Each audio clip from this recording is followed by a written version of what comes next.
Hey everybody, I tried to film a video about unicorns in the trip and it was starting to run too long, so I pulled it off.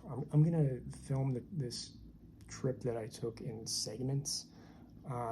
That way you can kind of choose what you want to listen to if you're interested in unicorns or gods or whatever it is. So this will be video one. We're gonna focus on unicorns after I get through the reasons why I went on the trip, and then we'll go into some of the other stuff. Like one of the videos might be on the extraterrestrial stuff that I experienced and some other things. So the first thing I wanted to say is that the reason I went on this trip, I left at the end of December, kind of impromptu. I had a feeling I was going to go, but we hadn't had sun when I say we hadn't had sun, I live in Northeast Ohio, Great Lakes region, Snowbelt region. And this is an area that in the winter time it gets pretty gloomy. It's pretty rough, and I would not recommend it up to my worst enemy as far as a place to live with energy when you're doing energy work. As an energy worker, I'm a spiritual artist and a channeler, a guide. So I need to constantly recoup my energy in ways that other people don't. So some people are perfectly fine living in these areas because they're very 3D. They're very 3D people. They, get their energy from their food, their work, their other stuff. They don't do the work that I do. My energy comes from the sun, the ocean, and what I can refuel in between. Nothing seems to refuel me as well as the sun or the ocean. And here's what happens is, as somebody who is a light worker and doing what I do, so for those of you who don't know, let me explain this process a little bit. If a client comes to me, or if I'm just working, it's the same with when I'm just working on my books or my light codes and other artwork. I'm not just a channel.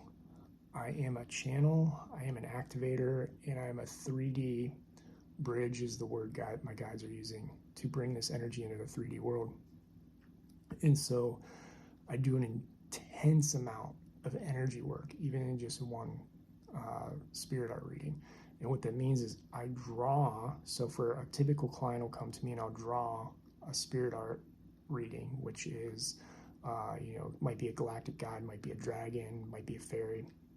I draw their energy and I'm channeling and talking to them at the same time and utilizing my energy. And they're sometimes working through my hand, and you'll see sparks going onto the paper. You'll see energy going into the paper. When you're done, you might feel the paper vibrate. I've had the paper, especially Divine Council transmissions, it's like they weigh different, and the paper vibrates and they're highly energetic from all the work I've done. And I've seen sparks jump from the pencil onto the page. So there's a lot of energy that goes into that.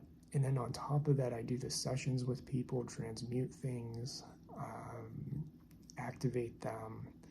And so I have to take care of my energy in a lot of ways. One, I have to clear a lot with salt baths, which also help rejuvenate my energy. Now, the trick is that it does not it clears my energy, but it does not necessarily refuel my energy. Imagine a battery, and imagine that the battery drops to 90%. And for me, when my battery drops to 90%, I go get some sunlight, it refills to 100%. Keeps refilling. It's always stays refueled when there's sunlight. In the winter, so for us, that probably started at the beginning of November, really hardcore. It started in October, probably September with the clouds. It was earlier, but by November, I think we had like 1 day of sunlight in November. December was probably not even that. And so my battery would drop 90%, 80%. I couldn't get sunlight. 70%, 60%. Oh, the sun comes out, I can refuel to 75, 80%, but then it just keeps dropping and dropping and dropping. I could never fill the battery back up. So I was getting into a rough spot where I was sleeping a ton. I was sleeping, I mean, there were several days in December that I slept 12 hours a day, 12 plus hours in one go. Like I went to bed at night and did not get up for 12 hours and then took a nap after I woke up. Like a few hours after I woke up, would take a nap because I was so drained, and because my energy that I did have, I was putting it into my work, my sessions, spirit art readings. And so I had enough energy to do all that, but then I didn't have any energy for myself. I couldn't pay attention to TV. I had trouble focusing, all this stuff. And a friend said, you need to get to the desert again, because it's my home, it's my happy place, it's the place I need to be. And the only thing that refuels me is the sun and the ocean to the capacity that I need to be able to constantly do the work I do. The other little things just don't help with how high energy I am now. Years ago, yeah, it'd be fine, but not now. And it's interesting. I go down, so I call my mom the night before. I'm like, hey, I'm going to take off. Can you watch the cats? She's like, yeah. Money came in like right away, so that I had the abundance to take the trip. Everything kind of just worked out the way it always does for me. It's this idea of abundance is needing what you need when you need it, and that's what happened. So I took off, left, knew I needed to be back by a certain date, and went down there. Had a hard trip, drive down, the hardest drive down I've ever had, emotionally and stuff, because of the low energy and not being able to have that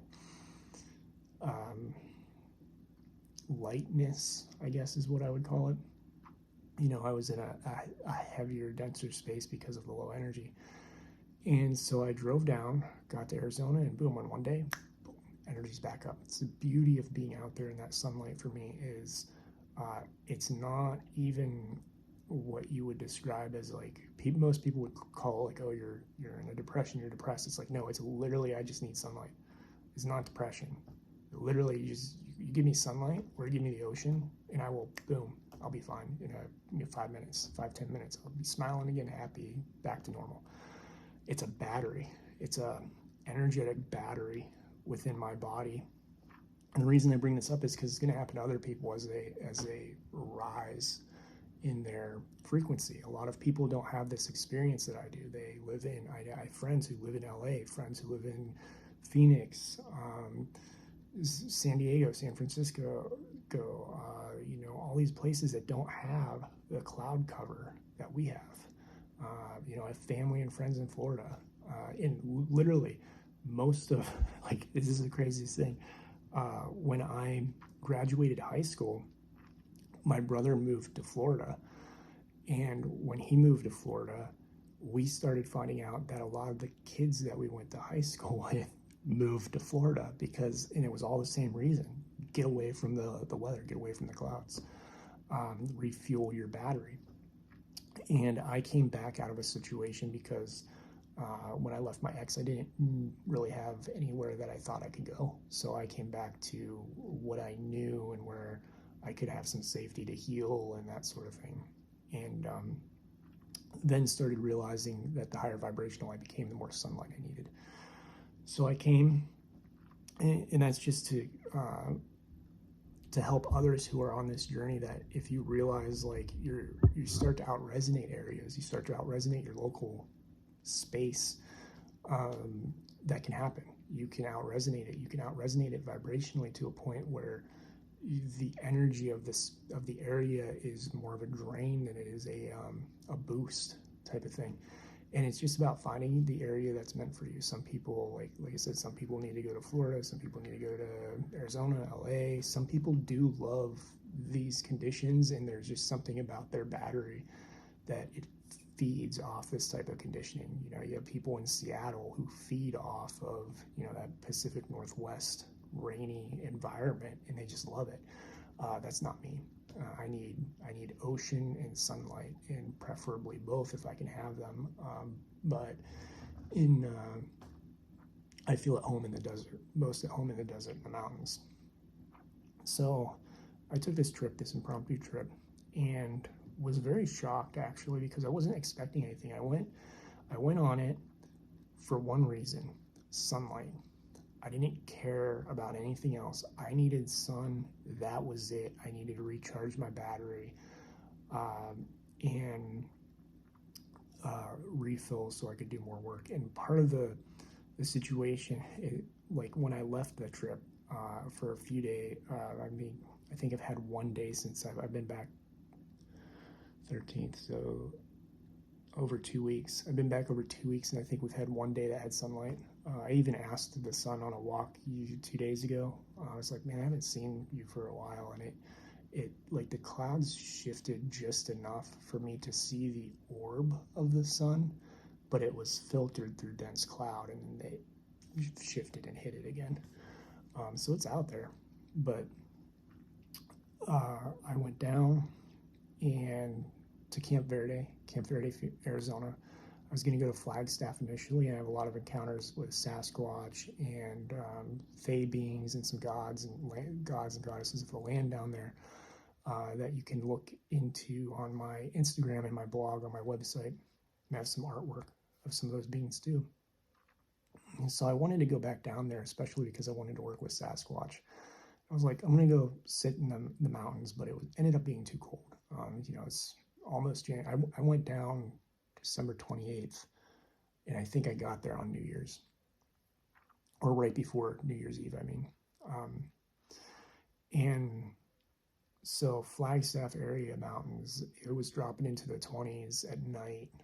Day was fine, and I was just like, I'm not dealing with the 20-degree weather. I'm not prepared for that. So I went down to Camp Verde. That's between Sedona and Phoenix. It's about the halfway point. And that's an elevation that was nice because it was sunny out, beautiful clouds, clear skies, and at an elevation that was just kind of perfect in between the heat of Phoenix and the cold of Flag. So I spent a few days there, and not really much happened. Saw some wild cattle, or not wild cattle, but just free roaming cattle, I guess. Found some copper, and petroglyphs, and kind of acclimated and refueled off the sun. But that initial moment of being there, that initial day, it was like as soon as I got there, my happy switch turned on. My battery filled up. And one of the reasons I had gone, if you remember earlier, I said like the money kind of showed up for me to go on this trip. Client had ordered a divine counsel transmission, and I went, oh, thank God I have enough money to pay my bills and pay for the gas money to go down there, because it's all it costs me to go down there. It's my gas money pretty much, unless I like go out to eat or something. And so I had this divine counsel transmission that the trip before this, I learned I could do my spirit art on the road very easily in my tent. But now I was in a situation that I was in the cold, and it was too cold at night. It got dark at 5. It was too cold at night to actually do my transmissions or spirit art because my fingers would, I'm very skinny. I don't know if you can tell on the video, but anybody who's met me knows I am one of the tallest, skinniest people you will meet. I literally look like an Arcturian ET. And I went, okay, I have to do this divine counsel transmission. But when I was here in the low energy, I was like, I don't have the energy to do this. I have this big project. This client trusted me with her money, and was very excited to do this. And that was part of the reason I went, because I'm like, I don't know if I have the energy to do this transmission here with the way things are going. So as soon as I got down there, that sunlight, instantly, within a day, fully charged. I'm hiking. I'm happy. I'm smiling. I'm back to my energized self. It just took me about a day in sunlight to fill that battery. So then I worked on my transmission for several days because I want I'm just here for sunlight, and I'm here to make sure I get this project done. And I did it. Figured out how to do it sitting in my car. I was in If you know what Love's is, it's a gas station. I was sat at the Love's gas station a lot with my sunroof open and one of the out parking lights, the lights in the parking lot shining through, so I had light and didn't have to use my car lights or my lantern or anything. And did it in the parking lot of Love's for quite a long time, and it worked out, which was good because I realized I can do these much bigger projects just sitting in my car if I need to when I go on these trips. It's a beautiful thing, and it's something that I urge you to, if you're somebody who works for yourself and capable of doing that. A lot of people have this limitation that they can't travel. It's like, no, everybody can travel. You just have to figure out how to travel, how to do it. And I once saw somebody who lives on the road full time in Subaru, had converted their Subaru, and she was a crafter and she makes her money crafting. She was on a YouTube video and her car was just converted to have a bed in it, and she had her crafting supplies inside of it. So she was traveling full time, crafting on the road and making her money. For me, it was just a matter of figuring out, okay, where do I get light when it gets dark at 5 o'clock at night, and maintain that light when I don't have solar panels and I don't have a converted vehicle yet. So I figured that out. It was awesome because now I have sunlight and I have an ability to get this transmission done and kind of just work all the way through it. And that was my latest one. It was the biggest one I've done so far. 35 beings came through. It's fascinating. Unicorn, a dragon, galactics, angels, and the angels this time for this client presented in the way I see angels, which is like multiple eyes and clockwork gears and all this other stuff going on. And so that's what we did the first leg of the trip for the first few days at Camp Verde. And I still had to do some work when I got down to Phoenix, but it was less work. It was easier work, I guess, is what I'd say. These transmissions take about 10 days, and that's a few days on the artwork, a few days on the contact code wheel, and a few days on the channel. So I leave Camp Verde and go down when it gets colder up there. It starts getting too cold, gonna get snow, gonna get frost on the tent. And I go down to Phoenix, which is, 2,000 feet farther down, so it's a lot warmer. And I find a place west of Phoenix that's in between mountains, and that was phenomenal because there was nobody there. This time of year, there's nobody down there. People do not like when it gets a little bit cold out, and that's one of the beauties of traveling in fall, winter, spring, or rain. They hate rain too when we're traveling. And so I had the whole desert to myself, other than I think the first 2 days I got there, there was an RV that was there for 1 or 2 days that I didn't even see anybody come out of. And then there was a camper that pulled in at one point and was there for a day. But I always greet the land is the first thing I do. This is a lesson for a lot of you listening, is when you travel, the first thing you should do, you can pull in, you can unload some of your camping supplies and all that. That's okay. It doesn't have to be like the very first thing. But in those moments after you get set up, make an offering to the land. I try to do it first thing because I have had situations where you pull in, spirits don't like humans, and then things go not so good. I had an issue in New Mexico where the spirits were hiding things, moving things, doing illusions so that I just couldn't see where my stuff was, all kinds of chaos. And so I always try to make sure I make an offering. I speak to them. I tell them maybe why I'm there, and just show them that I'm there with benevolence, that I'm there with an energy that's, not to destroy the area, but is to help the area or experience the area. And pretty quickly, I felt a Native American energy up on the hill, or not hill, it was a mountain. So I feel him up there, and he's watching, and I can just feel him very suspicious, like a very suspicious energy. And I can see him in my mind, very, very indigenous Native American type of quality to him. Had a feather, had just a single feather around a band in his head, and he's just sitting up on the mountain watching me. I'm like, okay, and I keep giving offerings, throughout the day, at night, if something good happens, this sort of thing. The first night I was there, or when the coyotes came.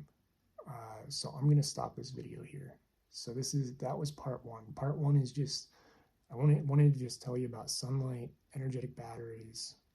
If you're somebody who's starting to become higher vibrational, understand that you may need to find new ways to recharge your battery. From my experience, I have not figured out how to do that other than sun and ocean water. Food does not do it anymore. In the winter, it's interesting because I tried. Those of you who follow me know I eat a lot of fruit. I eat a lot of raw stuff, and try to keep my diet mostly raw. But in the winter, especially this winter with how cloudy it got, I noticed my body started craving root vegetables. And I was like, why? And it was the calories. It was the energy from all those calories. Potatoes, more potatoes. And I didn't eat potatoes for like 6-7 months. And so your body will shift depending on your energetic needs, and just pay attention and go, if you need sunlight, figure out a way to go get it. Put it out to the universe.